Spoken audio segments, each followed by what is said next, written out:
Again, ladies and gentlemen, if you could please move towards your seats. We are very honored to have all of you here. We hope to give you great food and drink thanks to the generosity of the Stavros Niarchos Foundation. We hope to give you great content thanks to the distinguished Agustín Carstens. We hope to give you a great evening among friends here at the Institute. But to do so, we have to actually get started. So, welcome back. My name is Adam Posen, and it's my privilege to be the president of the Peterson Institute for International Economics. For 15 years now, or rather 14 years coming up on 15, we have had also a privilege, and in fact a centerpiece of our institutional calendar, the Stavros Niarchos Foundation Lecture and Dinner. More on that in a moment. But just to say that it is wonderful for me, I'm going to be turning over the introduction of both the Niarchos Foundation and of Governor Carstens to a couple of my distinguished board members. But just let me say that this is a thrill for me and my colleagues every year that we bring out our best people and all our best friends in best attire. And it's a thrill to have the support of the Stavros Niarchos Foundation, which is doing so much good in Greece and around the world, and to do so in the context of the Peterson Institute for International Economics, where the Peter G. Peterson Foundation has enabled us to do so much more.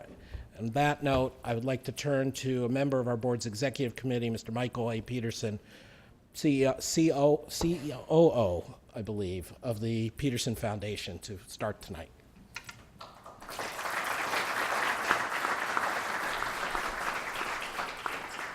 Thank you, Adam. First of all, I just want to express my father's sincere regrets for not being here. He's been at these for many years in a row. He's had some recent back problems and a recent surgery, so it's better for him not to travel. So he's sorry he can't be here. And before I left, he reminded me that this is known as the Peterson Institute, but he reminded me it's the Peter G. Peterson Institute, not the Michael A. Peterson Institute. So I told him I would assure the audience that this does not signal any name change. Secondly, I just want to thank Adam Posen. Adam, where'd you run off to? Oh, there he is. We just finished a long executive committee meeting, and it completed with an executive session that had tremendous accolades and appreciation expressed about you. So I just want to thank you and recognizing you for what you've been doing for the Institute for, I don't know how many months now exactly, but it's been about 3 years. And we're very grateful. So thank you on behalf of the board for all you're doing.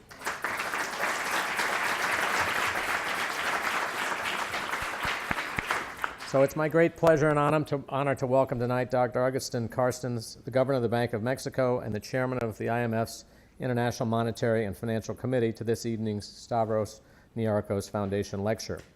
And we're thrilled to have such an important representative of our neighboring country, an important trade partner in Mexico. The last representative of Mexico at this lecture was Ernesto Zedillo way back in 2003. So it's about time we had an update. So thank you, Dr. Carstens, for being here. In addition, I want to thank, of course, the Stavros Niarchos Foundation for supporting this lecture series and the work of the Institute. And it's been a great pleasure to partner with them. And as Adam said, this is the 15th annual Stavros Niarchos Foundation Lecture, so I'd like to recognize this important anniversary. And I was actually on the fence about whether or not to get into this, because I certainly didn't want to give Andreas any reason to think that this has gone on too long. So Andreas, that's not the conclusion you should draw here.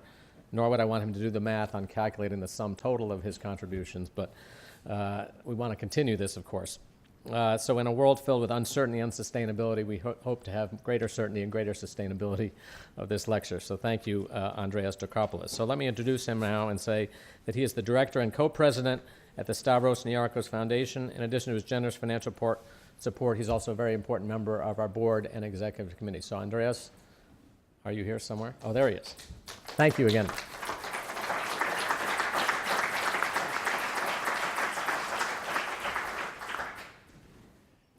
Thank you, Michael. Distinguished guests, on behalf of the Stavros Niarchos Foundation's Board of Directors and all of my colleagues, some of whom have joined us here tonight, I would like to welcome you to the 15th Stavros Niarchos Foundation Lecture at the Peterson Institute. As a board member of both a foundation and of the Peterson Institute, I'm proud and also have been thinking about the evolution of this series since Alan Greenspan delivered the inaugural lecture back in 2001. When the series was commenced back then, the intention of both the Stavros Niarchos Foundation and the Peterson Institute was to establish a forum of excellence and to provide leaders and experts from different fields with the opportunity to present, analyze, and debate critical and topical issues in front of both a US and international audience of economists and policymakers. In inviting, back in 2001, Alan Greenspan to deliver the inaugural lecture, we were striving to set a standard and define the DNA of the series for the years to come. 14 years down the road, I do believe, by looking at all subsequent speakers, the original goal to give the series a thoughtful, diverse, and international character has been achieved. But one can never be complacent. One of the major goals for any series of this type is to be recognized and appreciated as a permanent fixture, providing the forum for thought-provoking discussion and debate. I will let all of you in the audience, most of whom have been supporting the series with your presence since the very beginning of 2001, to deliver the verdict on this question. We would like to believe, and we hope, that the annual Stavros Niarchos Foundation Lecture Series has assumed this position in Washington's crowded landscape. It is in the spirit of continuing to invite accomplished speakers and continuing to be a forum of rigorous intellectual debate that Agustín Carstens, universally recognized as one of the leading central bankers and economic statesmen of our time, has been invited to deliver this 15th annual Stavros Niarchos Foundation lecture. Professor Carstens' extensive experience on monetary policy can provide for an evening of serious and perhaps challenging debate as we enter a period of uncertainty and greater risks following major shifts in the monetary policies of the world's advanced economies. Is easy money the answer to all bad things? Or is it a drug which can and does alleviate short-term pain, but comes with a disclaimer that extensive use can prove fatal, as the real problems, such as structural deficiencies of all types, get covered up? Is it unfair that some have the printing machines and some don't? What are the responsibilities of today's global central bankers, not only towards their own domestic economies, but also towards the global economic and financial system of the 21st century? Interesting issues to think about. We look forward to another stimulating evening at the annual Stavros Niarchos Foundation Lecture Series at the Peterson Institute. Thank you.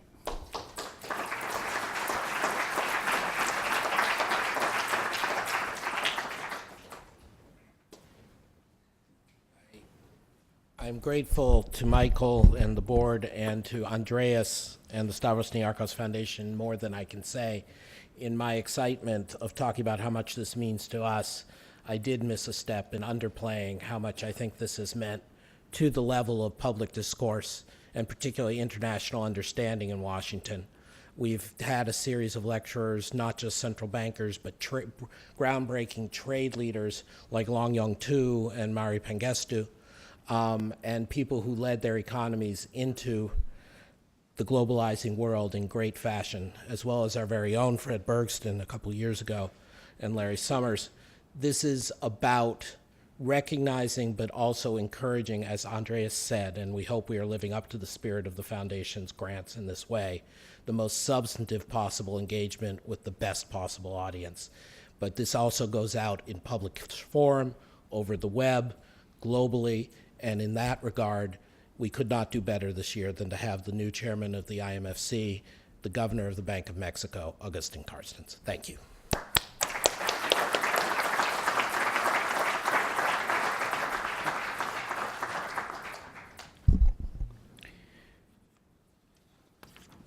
Well, good afternoon. It is a real pleasure. It's a real pleasure and honor to have the opportunity to deliver the 15th Stavros Niarchos Foundation Lecture at the Peterson Institute for International Economics among so many friends and so many colleagues that I admire. In particular, I wish to express my gratitude to Adam Posen for the invitation. I am sure that all of you present here tonight would agree with me that the Peterson Institute has been, since its creation, a forum of excellence for the analysis and debate of issues related to international finance, trade, the international monetary system, and more, with a clear emphasis on exploring and identifying policy options. The contribution of the Institute has been particularly valuable since 2008, when the global financial crisis erupted in the United States, rapidly spread to most of the rest of advanced economies, and eventually affected the world as a whole.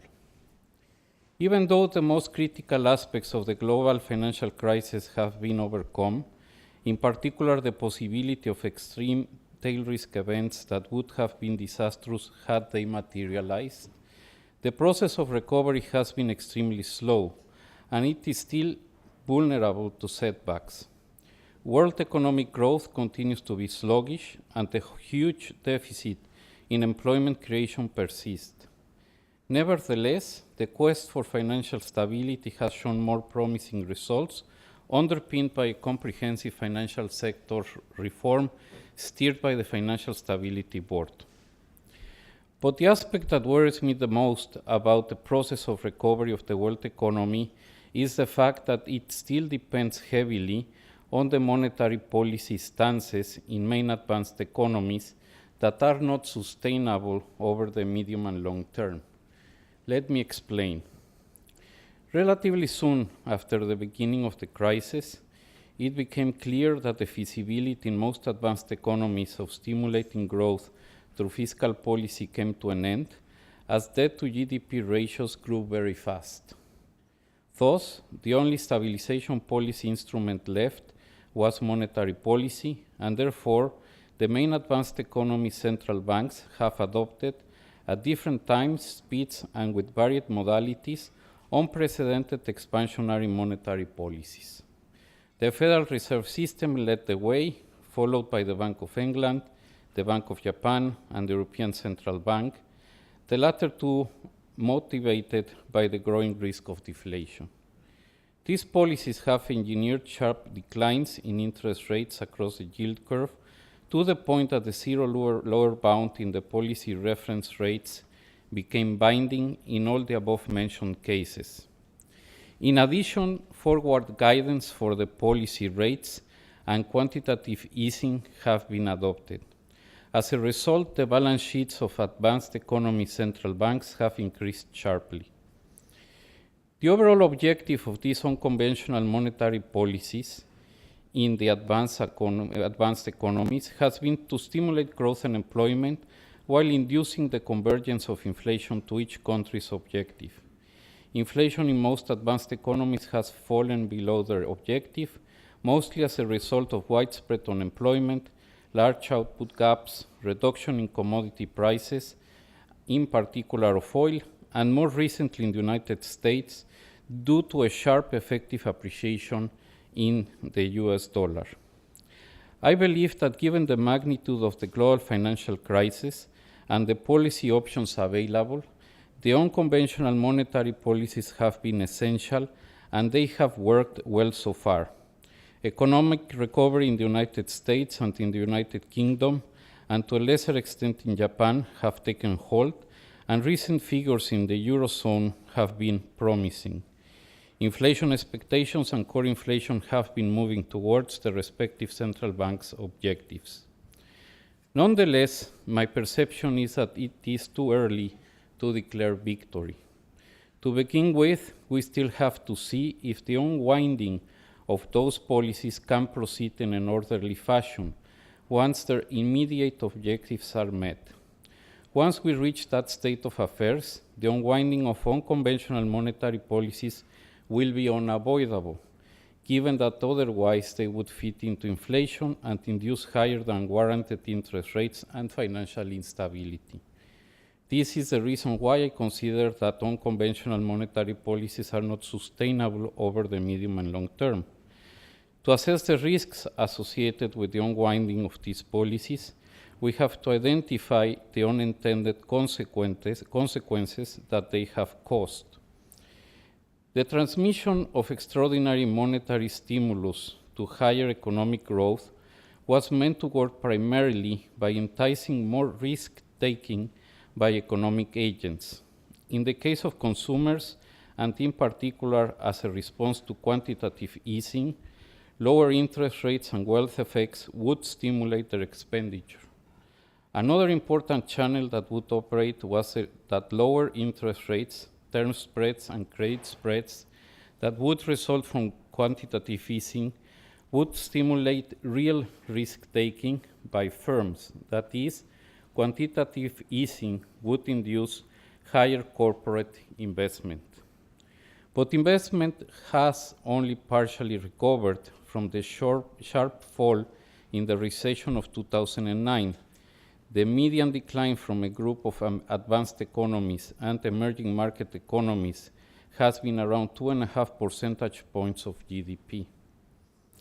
Meanwhile, there has been massive investments in financial instruments of all sorts, both in local and external markets, in what has been called the search for yield, which has created considerable spillover effects of unconventional monetary policies.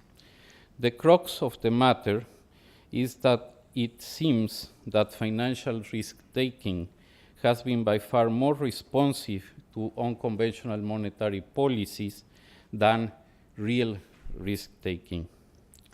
Several consequences have resulted from the above. Initially, resources were directed to bonds and stocks markets in advanced economies, but as the search for yield led to stretched valuations, investments in high-yield corporate and emerging market sovereign and corporate debt exploded. These responses led in turn to wider credit and term spread compressions, record high-yield debt issuance, and deteriorating underwriting standards.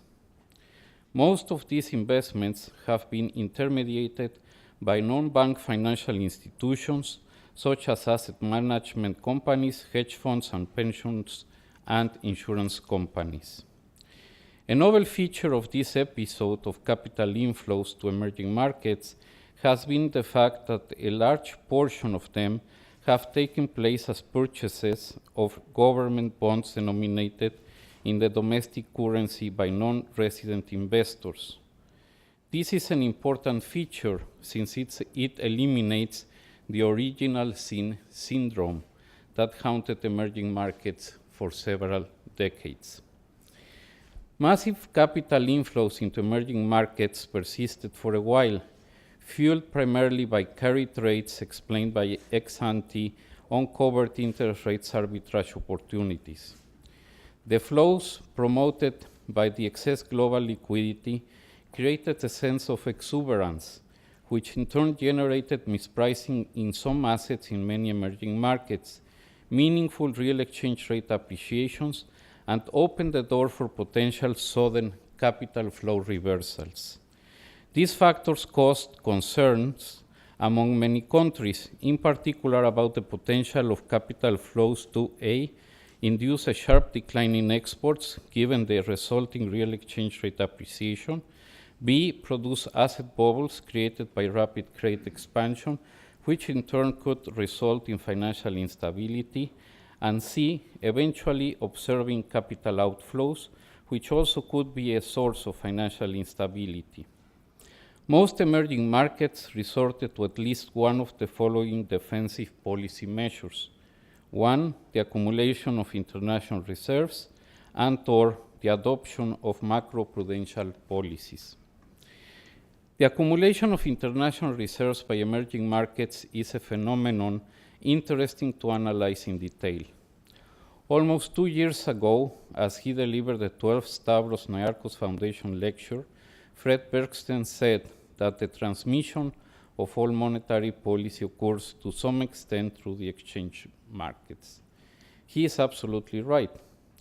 Given the sheer size of quantitative easing in the United States, coupled with the one implemented so far in Japan, it is not surprising that emerging markets' domestic currencies suffered sharp appreciations in response.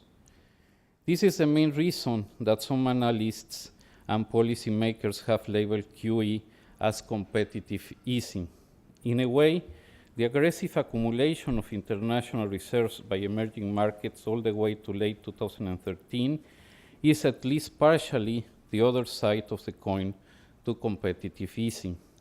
As a matter of fact, we might as well call it competitive reserve accumulation.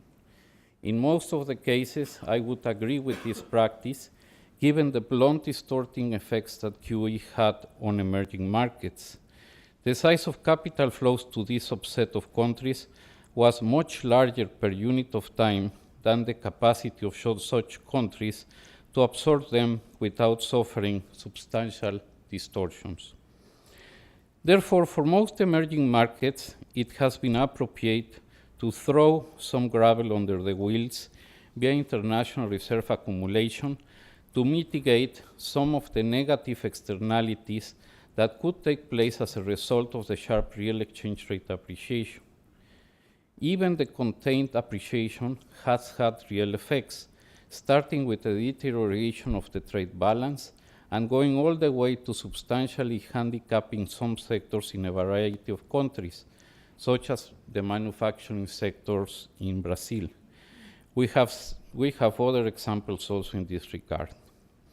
Another important reason to accumulate reserves in the face of QE is that it might avoid financial instability in the future. As QE will be temporary, countries should prepare themselves for the reversals of capital, and one way to do so is by accumulating reserves and by building other backstops.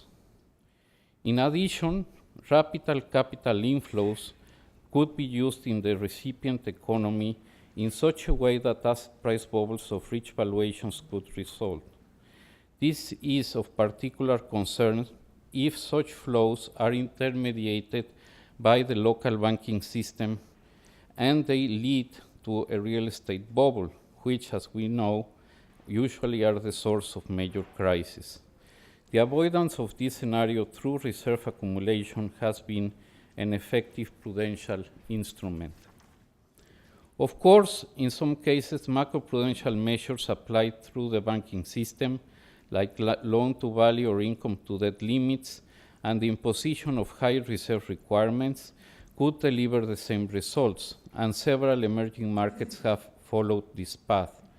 Nevertheless, macroprudential policies are far less effective when capital flows are not channeled through the banking system, as has been the case with recent cross-border flows to many emerging markets, where market-based financing has been the norm. As time passed, the gradual deterioration in some emerging market macro fundamentals, in combination with some major events in advanced economies that periodically switch the risk on to off and vice versa, such as the problems with Greece and other countries in the periphery of the Eurozone, the possibility of a fiscal cliff in the US, the whatever it takes statement by Mario Draghi, have made capital flows to emerging markets increasingly volatile. This is not an electrocardiogram, is the flows to emerging markets on a monthly basis. In April-May 2013, the first serious reality check for emerging markets arrived. At that time, the global financial cycle was more clearly transmitted to emerging markets, triggered mostly by the start of the discussion of monetary policy normalization in the United States, that is, the taper talk. This, together with the correction in commodity prices that has followed the economic slowdown in China in most advanced economies, invited a reevaluation of emerging markets prospects. The turbulence in emerging markets, financial markets, that followed was not homogeneous. The most severe turbulence occurred in countries with the weakest fundamentals, mostly judged by the size of their current account and fiscal deficits.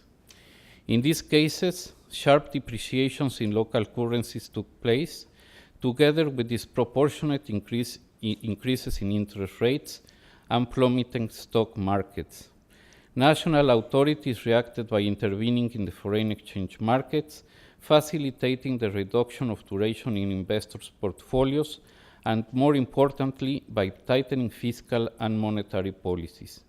In contrast, many other emerging markets managed to sail through this episode by reinforcing their policy stance and allowing the exchange and interest rates to make the adjustments without any market intervention. We could say that many emerging markets came out strengthened from this period of volatility. Financial markets were surprisingly calm in late 2013 and the first half of 2014. The tapering of securities purchases by the Federal Reserve started in January 2014 and proceeded without unforeseen consequences. At the same time, the FOMC enhanced the clarity of its forward guidance, creating the expectations of policy rate adjustments until 2015. In the euro area, major concerns became evident about sluggish economic growth and massive unemployment, together with inflation rates substantially below the ECB target. This generated the expectation of significant additional monetary policy easing by the ECB. Owing to these events, together with the reactivation of the search for yield, credit spreads compressed, under dispersion fell to unusually low levels, volatility in all asset classes was suppressed, and capital flows seemed to recover. But market conditions started to change considerably for the worse at the beginning of the second half of 2014. Again, events in the United States and the Eurozone were important triggers. As the QE tapering was coming to an end in the United States, widespread speculation about potential dates and modalities of the policy rate liftoff from the zero lower bound became destabilizing, leading to higher US rates. At the same time, both the Bank of Japan and the ECB took sequential steps towards additional monetary easing. Worth noting was the fact that in January 2015, the ECB initiated the fully fledged QE program. The combination of the expectation of the normalization of US monetary policy with additional easing in the Eurozone and Japan have established conditions for euro and yen carry trades, as the US offers higher yields and an appreciating currency, while low rates make the euro and the yen attractive funding currencies. This process fits into itself as the flows that it triggers have reinforced the appreciation of the US dollar. Thus, it is not surprising that the US dollar effective appreciation in the nine-month span from July 2014 to today has been the largest since 1973. When the US implemented QE, cross-border flows increased to many emerging markets. But now, with the Eurozone and Japanese QE combined with the expectation of an imminent Fed tightening, together with stronger economic growth in the US, even with respect to many emerging markets, flows are going towards the United States, implying tighter external financial conditions for emerging markets. In addition, also since mid-2014, we have witnessed a sharp decrease in commodity prices, especially in oil, which reflects protracted low growth in the world economy, the appreciation of the US dollar, and particular circumstances in specific markets. So what we have seen recently in emerging markets are capital outflows and continued exchange rate depreciation, caused to a large extent by the strengthening of the dollar and the sharp collapse in commodity prices. From the above, I hope that I have made the case that the initiation of the unwinding of the unconventional monetary policies in the United States, certainly without being the sole contributor, has induced a noticeable increase in volatility in financial markets, in particular in emerging economies. In a way, this In a way, this could be surprising, since the fact that the Fed is in a position to contemplate the full normalization of its monetary policy stance signals that the economic recovery has been consolidated in the US in the context of price stability. This constitutes good news for the United States, emerging markets, and the world as a whole. But my fear is that during the transition period, the overextension of financial risk-taking is overwhelming the usual market responses. Let me illustrate this with a simple example. In the pre-crisis period, good figures in the US non-farm payroll data generated an appreciation in emerging market currencies, given that a strong US economy meant a positive impulse for their exports.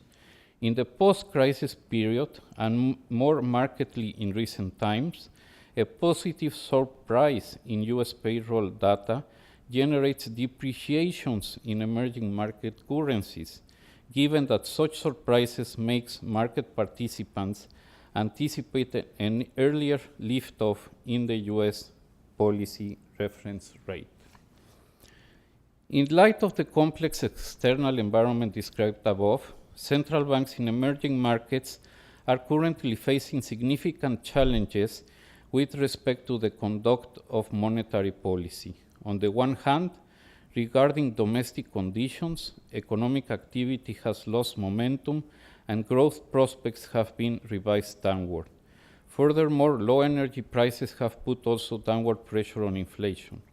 On the other hand, with respect to external factors, the imminent normalization of monetary conditions in the US have already triggered periods of financial turbulence, and accordingly, emerging economies have experienced exchange rate depreciations, resulting oftentimes in higher inflation expectations. In this scenario, central banks in emerging markets have to weigh both internal and external determinants of inflation, since they can point towards opposite policy actions. Thus, the assessment of the appropriate monetary policy stance has become a more difficult task. In order to determine to what extent central banks in small and open economies react to changes in the monetary policy stance in the US, I estimated two specifications for the Taylor rule for a number of economies. The first one corresponds to a traditional Taylor rule where central banks take into account the output and the inflation gaps when setting the policy rate. Then I amended Taylor rule with the US policy rate and also with the so-called shadow policy rate from 2008 onwards. The shadow rate accounts for the effects of QE once the policy rate reached the zero lower bound and is taken from the work of Wu and Xia. In sum, the shadow rate is an indicator of the degree of monetary policy easing. The estimations show that in most cases, including Mexico, monetary conditions in the US have a statistically significant effect on emerging markets' policy rates. That is, in response to a more accommodative monetary policy stance in the US, central banks in emerging markets have reduced their policy rate. This means that inflation and output gaps do not capture all the impact of external events on the domestic economy, and accordingly, central banks react to the US monetary conditions. As Helen Ray has suggested, the US monetary policy is a key determinant of the so-called global financial cycle. In turn, monetary authorities in emerging markets care about the impact of such cycle on the domestic economies and accordingly take into account the evaluation of monetary conditions in the US when assessing their appropriate monetary policy stance. This situation seems to have intensified after the global financial crisis, and this can be seen how the red and the green lines have diverged since the beginning of the crisis, and now they are closing again. Looking ahead, given the imminent normalization of monetary conditions in the US, it could be expected that central banks in emerging markets will increase their policy rates as the Federal Reserve adjusts upwards the federal funds rate. This might happen even if the domestic economic conditions do not justify a policy rate increase. Although the baseline scenario is one of a gradual and orderly normalization of US monetary conditions, episodes of financial turbulence cannot be discarded. Under these circumstances, authorities might not only need to increase their policy rate, but also might be forced to intervene in key financial markets, namely the forex and money markets, in the latter case to facilitate the adjustment of duration in portfolios of domestic sovereign securities. This unorthodox market intervention by central banks would be pertinent if, as it is likely, market liquidity dries up during stress episodes. Precisely for this reason, I have mentioned the need for emerging markets to have additional backstops, for example, the IMF's flexible credit line, as Mexico, Colombia, and Poland have.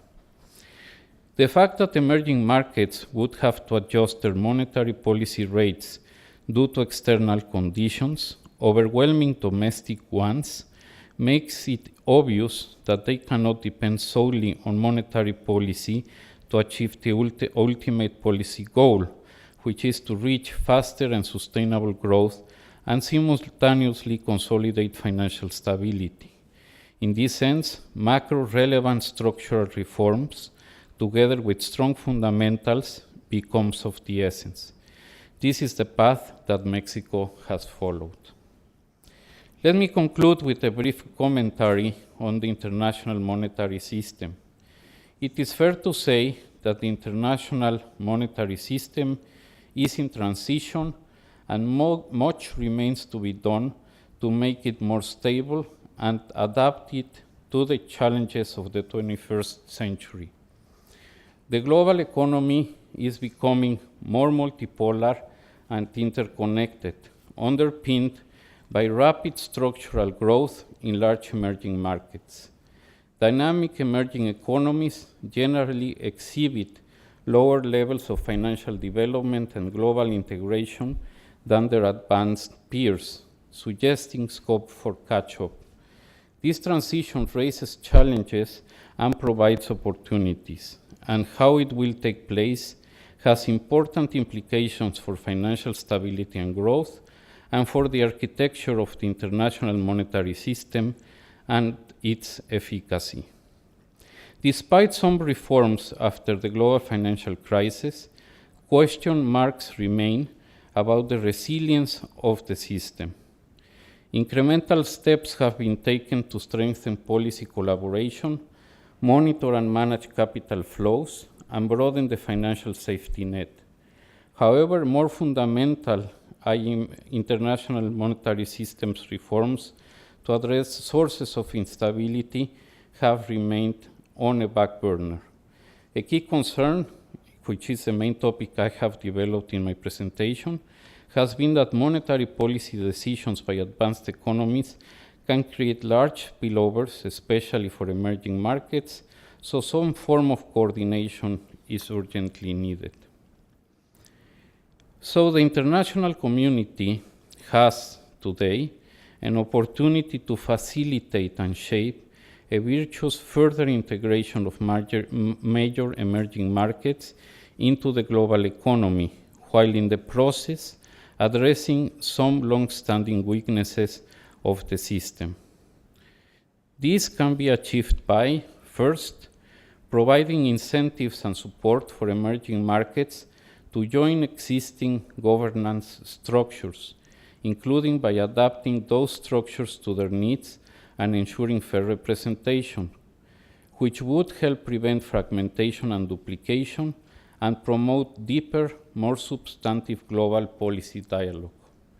Second, orderly, well-sequenced financial deepening and opening in key emerging markets could deliver substantial welfare gains for these countries, along with positive global spillovers and stability gains for the international monetary system, as deeper domestic financial markets would promote domestic demand, facilitate greater reliance on exchange rates to achieve external adjustments, and thereby helping reduce global imbalances and improve the ability to cope with capital flow volatility. Increased opportunities for asset diversification, both domestically and at the global level, would provide additional welfare gains.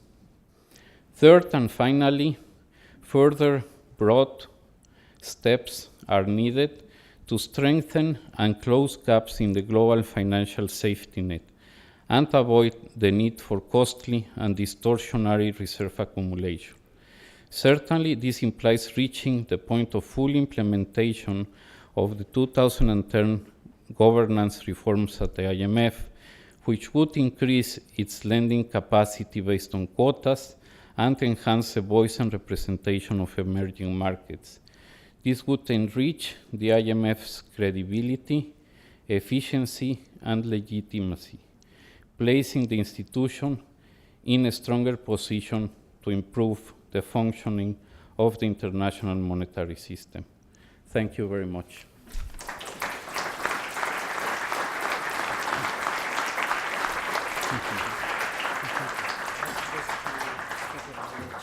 Okay.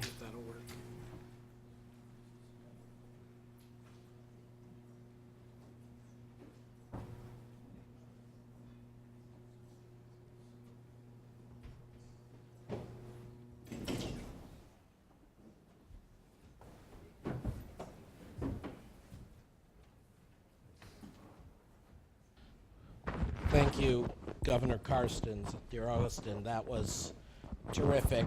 And as often is the case with someone of intellectual depth and real influence, your very calmly, quietly delivered last few lines had quite a hidden punch, or maybe not so hidden. Usually I have to do a lot to get the discussion going.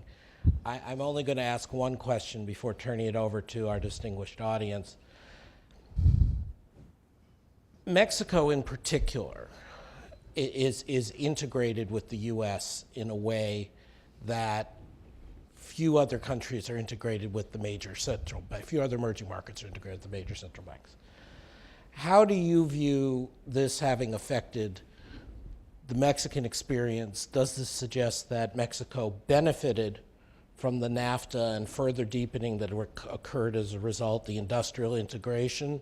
Or did this make you more vulnerable to when the US engaged in these highly expansionary QE measures? How did not that you could have done a cost-benefit analysis, but sort of, is the way forward deeper real integration, or does that not help the problem? Well, needless to say, I am very positive about the integration between Mexico and the US. NAFTA has been a tremendous success in Mexico. More than anything, it provided sort of an intangible benefit, which is that it gave the confidence to Mexican enterprises to compete.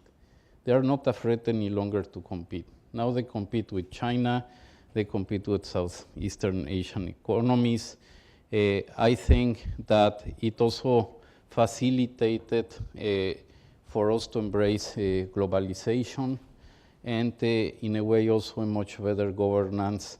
And it also has demanded a more, I would say, sophisticated and more prudent macro management, because as you globalize, more eyes are on you, more people can act based on what they see and hear of your economy, and therefore you have to provide for a solid perspective. I mean, I think that without doubt, and I hope I managed to say so in my presentation, is that we understand the need for these unconventional monetary policies. And for Mexico, above all the other countries, for the reasons you just said, to have a stronger US economy is of the essence. And if we have to go through all these problems and tribulations to deal with the volatility of the market, we'd rather deal with those issues than have a weak economy.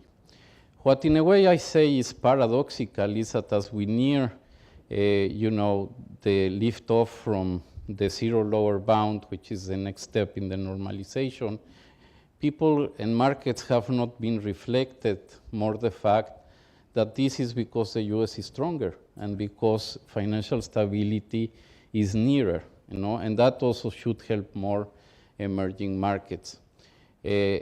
For me, it was a real surprise when in a systematic way you could see how very positive news for the US today depreciates the peso when it should be appreciating it, no?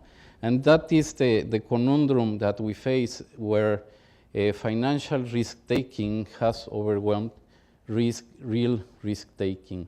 And well, I hope and I'm sure that we will smooth through this transition. Mexico has been preparing itself by accumulating reserves, as I made clear, and also by contracting contingent credit lines, by strengthening its policy stance.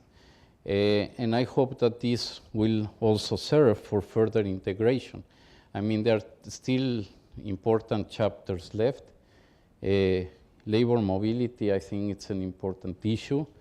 I think one aspect that in the past was an issue was the opening of Mexico for investment in some sectors, like the oil and the electricity sector, and now those sectors are open. So, I mean, I hope that all this will contribute to further integration. Great, thank you. As I said, I'm going to yield my floor and turn to all of you. What we've got is Jessica up front and Chris in the middle with traveling mics. We have a standing mic at back. If you put yourself up, I'll recognize you. Please then identify yourself and try to make a question rather than a speech. The lady at the back mic, and then Chris, those two people right over there. Hi, Heather Scout from Market News International. Picking up on Adam's point about the last few lines of your lecture, you were also very upbeat this weekend when you spoke about the prospect for the U.S. actually approving the IMF quota reform. And I wonder what Secretary Lew could possibly have said to you to make you feel that way. And let's be clear, we hope you're right. Yeah, right, as far as getting anything like that through this Congress. And also, if I could just ask, you mentioned the urgent need for monetary policy coordination. Mm-hmm. Could you elaborate on that?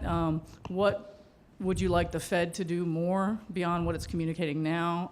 Likewise, the BOJ, the ECB, to make the process easier for emerging market central banks. Thank you. Great.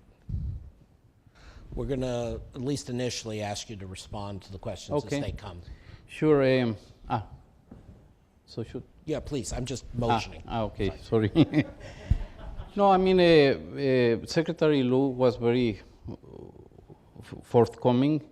He said that the U.S. regretted the fact that they hadn't delivered the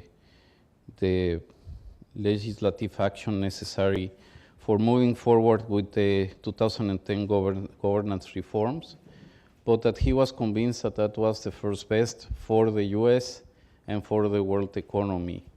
And he didn't make any promise because it's not fully in his hands, but he said that he was going to do his best.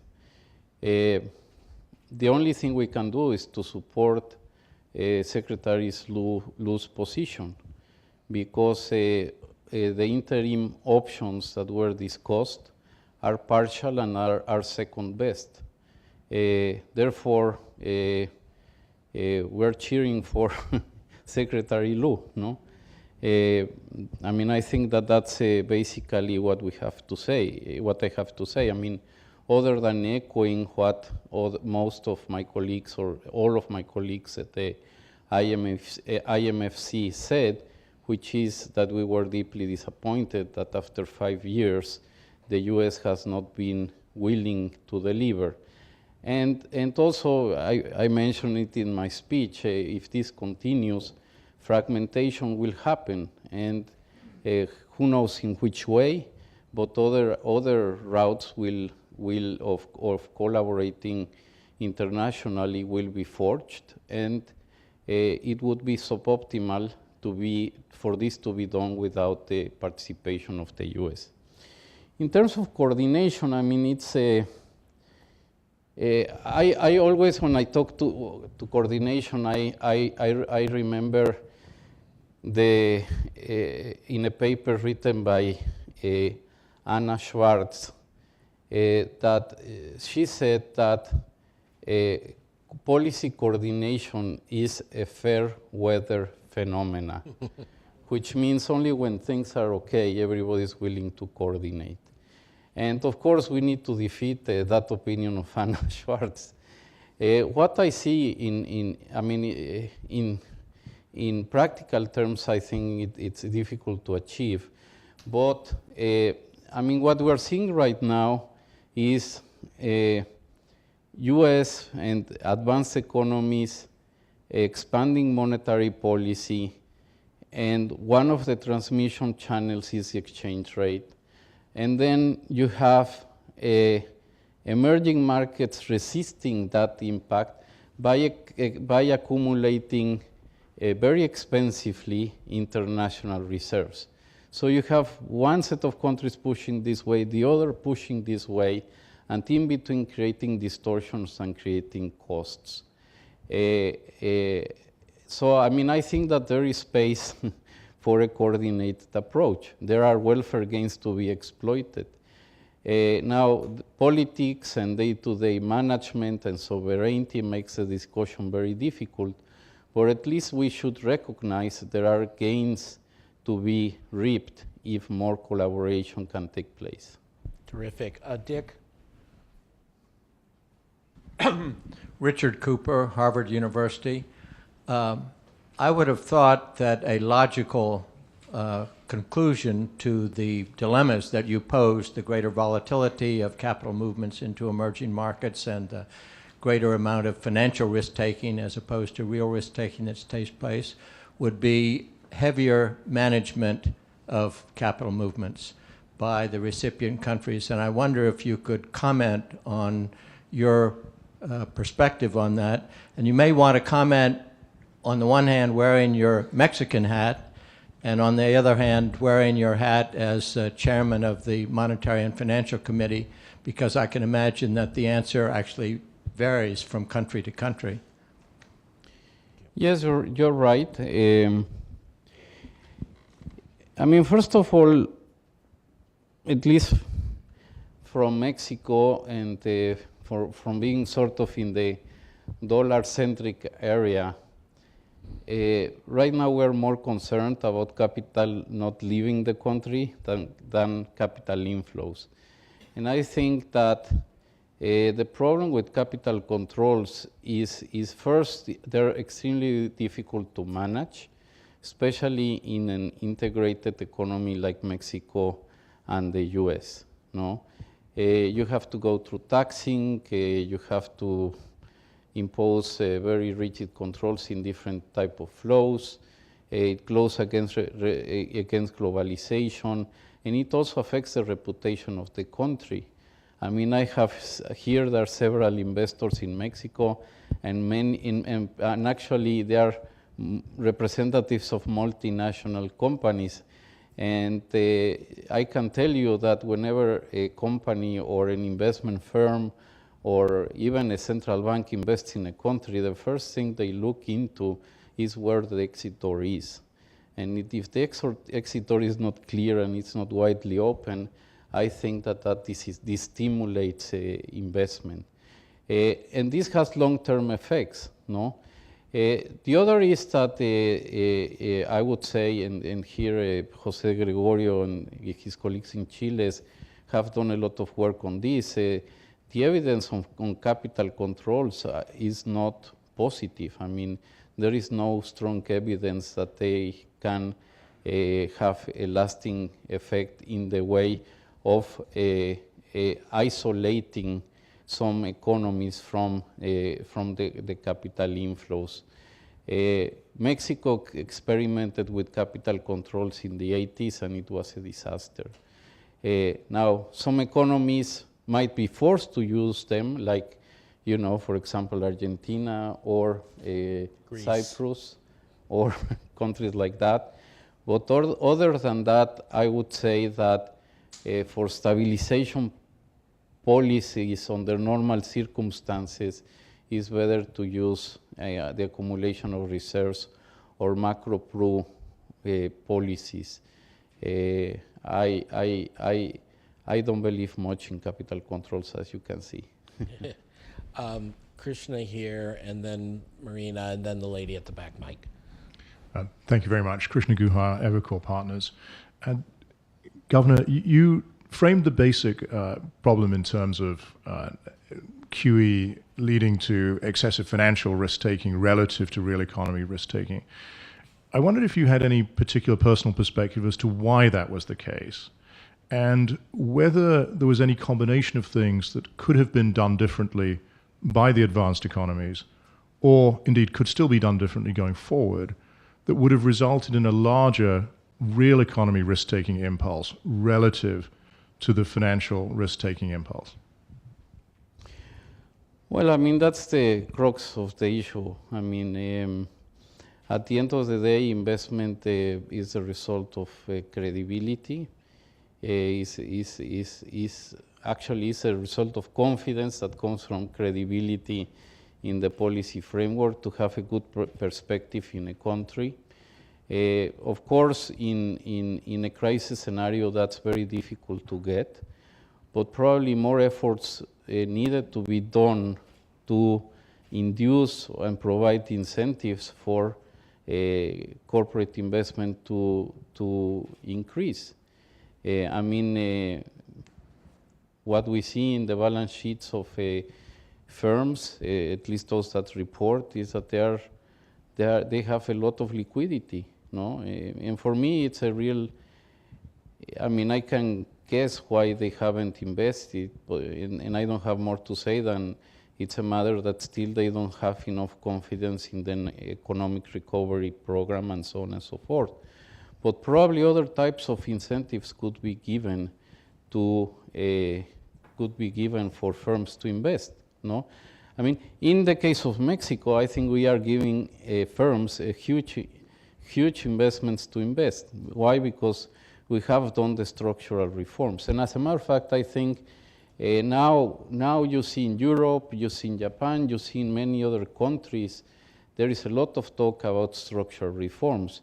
Many of them are in the labor market, many are in the product market, and many of those reforms would result in more incentives for corporate investment. In the case of Mexico, as I say, both the electricity and the oil sector that were completely closed now are completely open. So there is a big field for investment. And also in telecommunications, with the antitrust legislation, more investment is being invested. So I think that the structural reforms, one of the way they would do their job would be precisely to incentivize more investments. I'm going to now group two last pairs of questions to make sure enough people get in.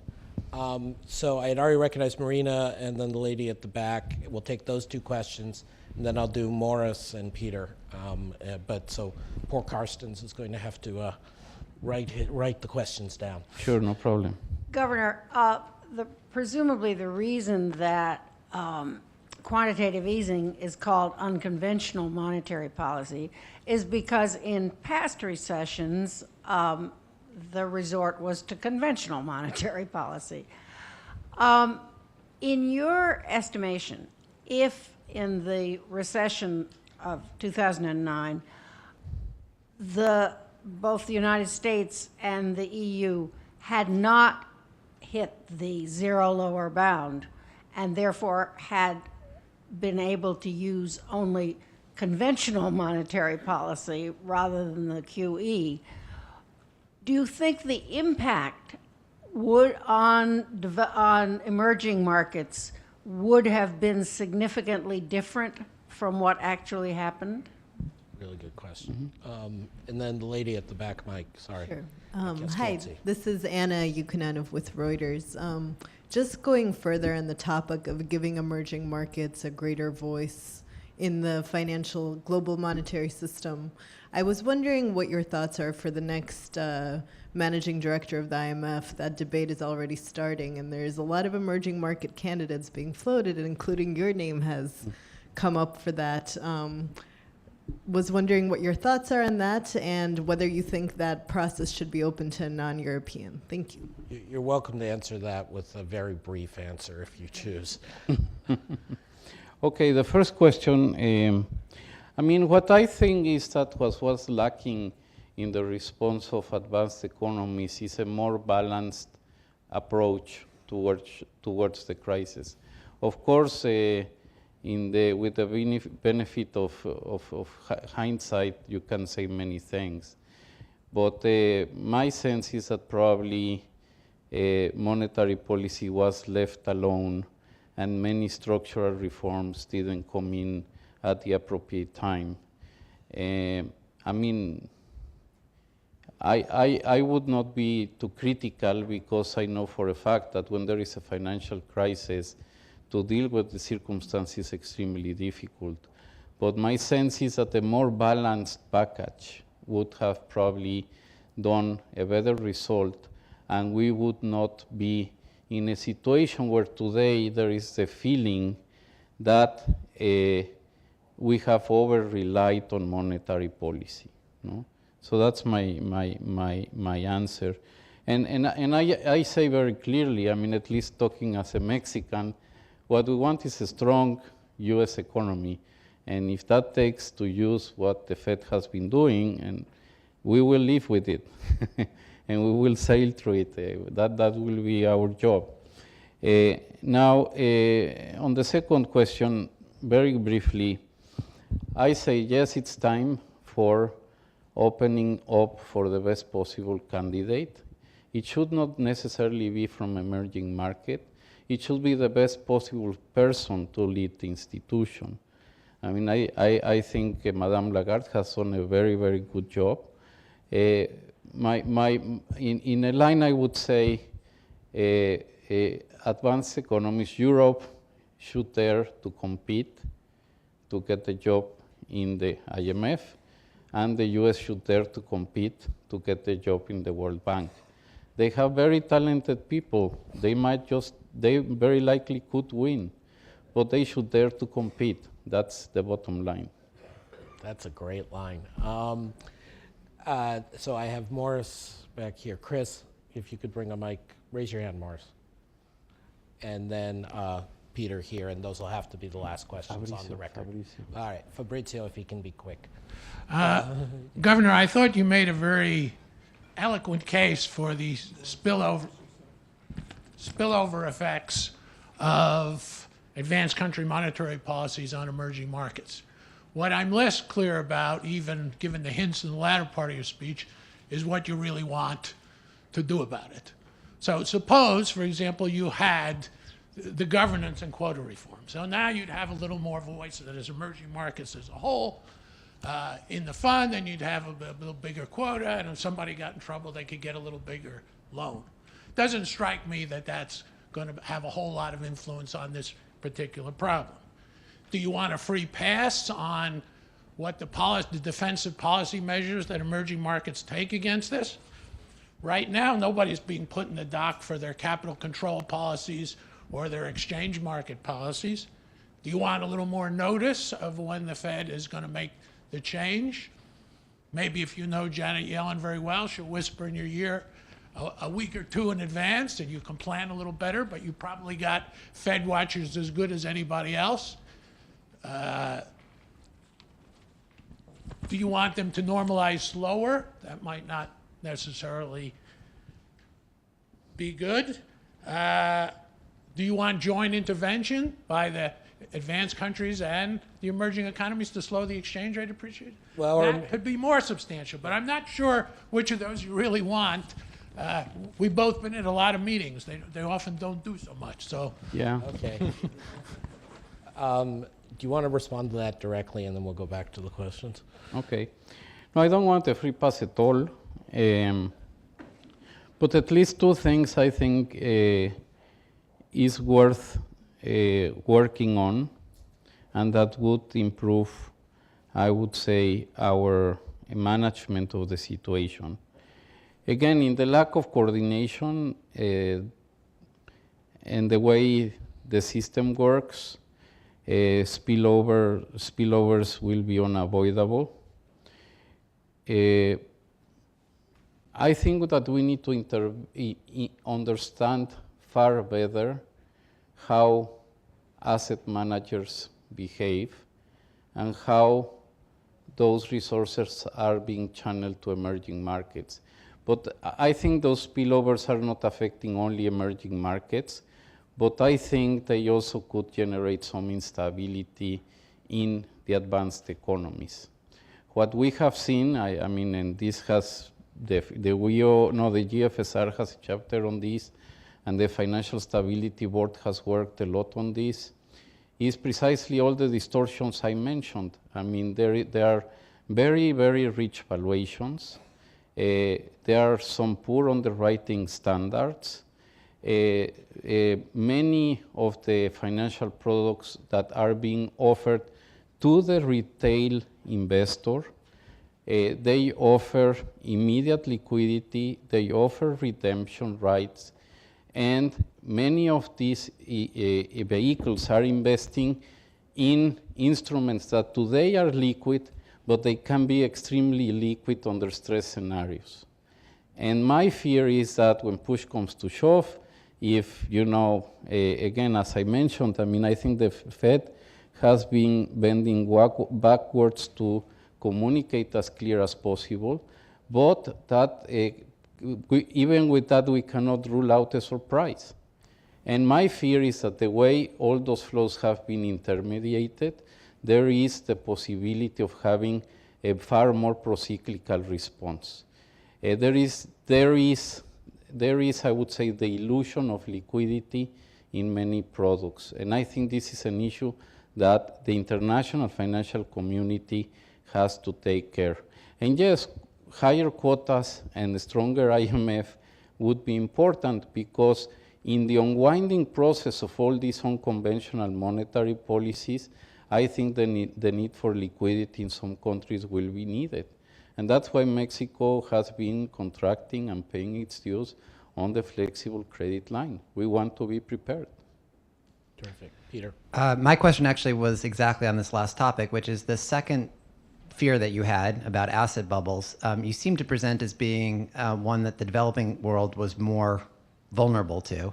And I'm wondering if that was right, and why you might think that, because it would seem to me that if there's a problem in the high yield debt market, or issues with covenant underwriting, et cetera, that's happening in the United States just as much as elsewhere. Could you pass the microphone behind you to Fabrizio, and you get the last question. Thank you. I'm Fabrizio Saccomanni, former Minister of Finance of Italy, now with the Peterson Institute. We're very proud of that, by the way. Agustin, don't you think that as chairman of the IMFC, you should perhaps reconsider, the narrative that we have about the role of market forces in determining exchange rates? Because, half of the world is intervening in foreign exchange market, and I assume because they think that these markets are overshooting in relation to even very small actual or expected changes in monetary policy. We have massive changes. And in other parts of the world, I'm thinking about Europe, we have had a situation paradoxical in which the euro was the most appreciated currency in the world at the time when everybody was talking about the breakup of the euro and so forth. So, are we not ready for a reconsideration of the role of exchange rates in the adjustment process, and and considering that the exchange rate is indeed a financial asset which is bought and sold for reasons that have little to do sometimes with the adjustment process. Thank you. Yeah. Well, with respect to Peter's question, you're absolutely right. This is an issue both for advanced economies and for emerging markets. The search for yield has been manifested also in advanced economies. There you have also seen this high yield compression. I mean, companies that are not even investment rate are borrowing into very long maturities at very low rates. That's good for them, but then you know what will happen. The other problem that I see is that there is a lot of concentration of holdings of some of these assets by some asset managers. And the problem is in the case of early redemptions by different type of vehicles. Some are even hedge fund wannabes that are being sold at the retail level. You know, that is what worries me. And emerging markets are also certainly subject to this type of phenomena. No? Now, in terms of what Fabricio say, I mean, you're right, but as again I mentioned in my speech, Fred mentioned it very clearly. I mean, monetary policy and exchange rates are I mean, basically the exchange regime that you choose conditions the type of monetary policy that you can conduct. So, I mean, obviously debate about those issues is worthwhile, no? In the past, I mean, the very rigid, the Bretton Woods institutions, we basically were importing the monetary policy of the US, no? And that was not necessarily always the case. It was always the best for everybody, no? Now we move now into flexibility where we have this sense of independence, but then again, this huge international liquidity has questioned to some point the independence. So I think that we have to rethink, to restart, to, I would say, reinvigorate the debate and see if we can get a better coordinated approach. Fantastic. There's a lot more people here who want to ask real questions. I know Governor Carstens, given his substantive commitment, and this venue would continue to do so, but we promised to end the on-the-record part of the evening here. We will take a brief break. We encourage people to take advantage of the food and drink outside in the Anthony M. Solomon Sculpture Garden, since there's both sunlight and no rain. We will at let's call it 7:20, sit back down to dinner, and perhaps, if depending on Governor Carstens' desires, continue the conversations not just at our individual tables, but at some point more generally. But let me just repeat two huge thank yous. First, to the Stavros Niarchos Foundation. This, as I've said, is huge for the Institute, but I think it's also a huge contribution to the discussions in the public life and bridging out from the experts on some of the most important issues of the day. The fact that Agustin graciously, but I think entirely justifiably, was quoting a number of the previous lectures shows how much impact these can have. And I know that this lecture will be quoted again and again. We could not do this without the Niarchos Foundation vision, and I'm grateful for that, so thank you. And secondly, just my deep personal and institutional thanks to Agustín Carstens. Soft-spoken is not something that happens much in this building. It's the difference between being a sitting policymaker and being a policy entrepreneur, as many of us are. But to be soft-spoken and still honest and provocative when you have responsibility is a huge, huge accomplishment, and I think we heard that tonight from Governor Carstens. Thank you very much. Thank you.